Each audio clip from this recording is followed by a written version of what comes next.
खुलुमबाय लोगोफोर गिबियावनो नोंथांमोनखौ गासैखौबो आंनि गोदान भिडिअ बरायनो बावहरनाय थाबाय।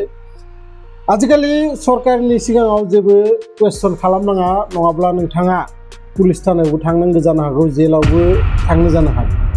आरो बे बाथ्राया दा बिदिनो सोलिगासिनो दङ। नोंथांमोना गासैबो मिथिगौ पहलगामाव मोनसे गेजेर टेरर एटाक जालांदो आरो बै टेरर एटाकनि उनाव गासै इन्डियानि गुबुन गुबुन इउटिउबारफोरा गावबा गाव मोनसे क्वेश्चन दिखांदो भिडिअनि थ्रुयै, जेराव जे सरकारनि सायाव नोंथांमोना मा खालामबायदोंमोन, बेयाव इमान गोबां टुरिस्ट थाङो, बेयाव मानो आर्मि सासेबो गैयामोन आरो बेयाव गावलायलायनाय जानायनि उनावबो मानो 1.5 घन्टा गाहाम बेयाव एम्बुलेन्स गैया, रावबो पुलिसफोर गैया। बेफोरबायदि क्वेश्चननिफ्राय दा माने थानो हायै जानानै बे मदि सरकारा मा खालामबाय दङ, जाय जाय बेफोरबायदि क्वेश्चन खालामदों बिथांमोनखौ माने एफआइआर होगासिनो दङ, बिथांमोनालायनो देशद्रहि। आरो गोबां इउटिउब चेनेलफोरखौ बिथांमोना डिलेट माने खालामनो होगासिनो दङ, जायनिखौ माने इउटिउब कम्पानिनो मेल हरगासिनो दङ, अबेखौबा चेनेलफोरखौ बन्दबो खालामहोलांदो। जेरै 4 PM होननाय मोनसे नेसनेल चेनेल दंमोन, निउसनि चेनेल, बे चेनेलखौबो बन्द खालामदों जाहैबाय। आरो बिनि जि अनार, बिथां अनारा बेखौ दा सुप्रिम कर्टआव केस होदों जाहैबाय। आरो बे केसाव देरहायो जेनो दा उनाव जोङो मिथिगोन, आरो जेब्लानो बिनि आपडेट फैयो आं नोंथांमोननो भिडिअ बानायनानै लाबोखागोन। नाथाय दानि खोथाया ओरैबायदिया जाहैबाय, जोङो आसलते गणतन्त्र, जोंनि हादोरा गणतन्त्रनि हादोर, जोङो क्वेश्चन सोंनाया जोंनि अधिकार मोनसे। सरकारनि सायाव जोङो क्वेश्चन खालामनो हागोन, नोंथांमोना मा खामानि मावदो, नोंथांमोना बे खामानिखौ मानो मावखो, बा नोंथांमोननि गोरोन्थिफोरखौ जोङो दिन्थिनो हागोन, बेयो जोंनि संबिधानिक अधिकार। नाथाय नोंथांमोननि गोरोन्थिखौ मानिना लायालासिनो नोंथांमोननि सायाव जाय क्वेश्चन खालामो बिसोरखौ नोंथांमोना पुलिस थानायाव होनाया अबेनि आयेन बियो? दिनै आङो नोंथांमोना मोनसे एन्सार कमेन्ट बक्सनि थ्रुयै हो, जे आं जुदि सरकारनि सायाव बेफोरबायदि बाथ्राफोरखौ सोङोबाथाय, जे पहलगामाव इमान गेदेर मोनसे एटाक जालांदो, बे BSFफोरा, बे आर्मिफोरा, नोंथांमोना बे इयुन 10 खान 20 खान गारि लानानै बडिगार्ड हिसाबै बेरायथिंबाय थायो, बेयाव 5000 जन टुरिस्ट थानायाव नोंथांमोना सासेबो बेयाव माने आर्मि दोनासै, जेराव सासे 7-8 बोसोरनि उन्दै गथ'आ नोंथांमोनखौ माने साजेस्ट खालामदो जे 3-4 आसलते बेयाव आर्मि दोननांगौ। नोंथांमोना मा सानो बे बाथ्राखौ कमेन्ट बक्सआव लिरहरबानो जाबाय। गोरोन्थिया सोर?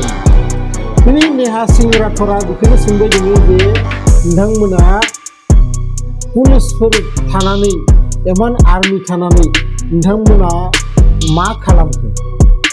दिनै इन्टेलिजेन्सआ बबेयाव थांखो? जोंनि इन्डियानि इन्टेलिजेन्सफोरा मानो बेखौ खबर मोनासै? 3-4 सुबुं 300 किल'मिटार जोंनि इन्डियानि बाउन्डारि बारनानै सिङाव हाबबोयो आरो 300 किल'मिटार बिथांमोना ओंखारनानैबो थाङो।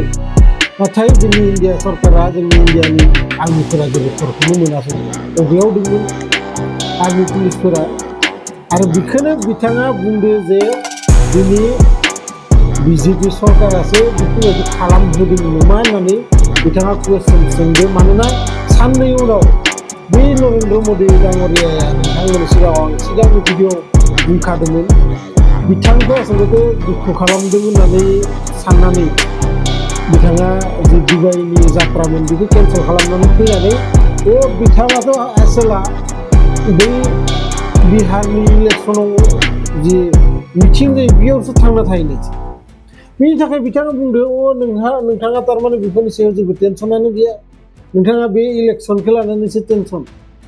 बेयाव 28 सुबुंफोरा जिउ गोमालांबाय, जेराव बिथांमोना खुनु दाय गैया। नोंथांमोना बुङोमोन जे 370 जि धारा बेखौ जोङो उथायना होबाय काश्मीरनिफ्राय, दा काश्मीराव रावबो बेफोरबायदि टेररिस्ट गैला, नोंथांमोना बेरायनो थांनो हासिगोन। नोंथांमोना लेंहरनानै नोंथांमोना बेयाव सासेबो बडिगार्ड दोनागारा, सासेबो आर्मि पुलिस दोनागारा, बे सुबुंफोरनि जिउआ गोमालांबाय। न'खर गंसेनि सुबुंफोरा जायफोरा फिसाला सासेल' सोरबा हौवाल' बेफोरखौ माने गोमानायनि उनाव नोंथांमोना खबर लानो सानसे रावनिबो न'आव थाङासै आरो नोंथांमोना बिसोरनि थाखाय जेबो थाइसेबो रां होगोन होननानैबो नोंथांमोना दासिमबो माने जेबो खोन्थायाखै गतिके बेफोरखौ लानानै नोंथांमोननि सिगाङाव कुवेश्चन खालामबा नोंथांमोना बुङो बे देशद्रहि बेयो पाकिस्तानी जोंनि आसामावबो बिदिनो सालायबाय दङ दा जि सरकारा नोंथांमोनखौ ब्रेन वाश खालामगासिनो दङ नोंथांमोना साननैसो सिगां मिथिगौ जे बाफ होननाय मोनसे आयेन दिहुनदोंमोन बिनि थाखाय दावराव दावसि जाबाय दङ बिनि उनाव लोगो लोगो बे इन्डियानि पाकिस्ताननि जि बेयाव हिन्दु ना मुस्लिम होननानै सोंनानै गावथारनाय बेयाव फैबाय बेयाव फैनानै दा हिन्दु मुस्लिम जागासिनो दङ बै बफनि जि आयेन कानुन जेराव माने सुबुंफोरा प्रटेस्ट खालामो बे सिरि थाबाय बे सरकारा एनि टाइम नोंथांखौ माबा मोनसे जुदि जोंनि जनसाधारननि गेजेराव माबा मोनसे दावराव जायोबाथाय बिनिफ्राय माबोरै नोंथांमोनखौ गुबुन साइडआव लांनो हागो बेफोरबायदिल' राजनिति खालामबाय थायो बेफोरबायदिल' पलिटिक्स खालामबाय थायो नासाया थांनाय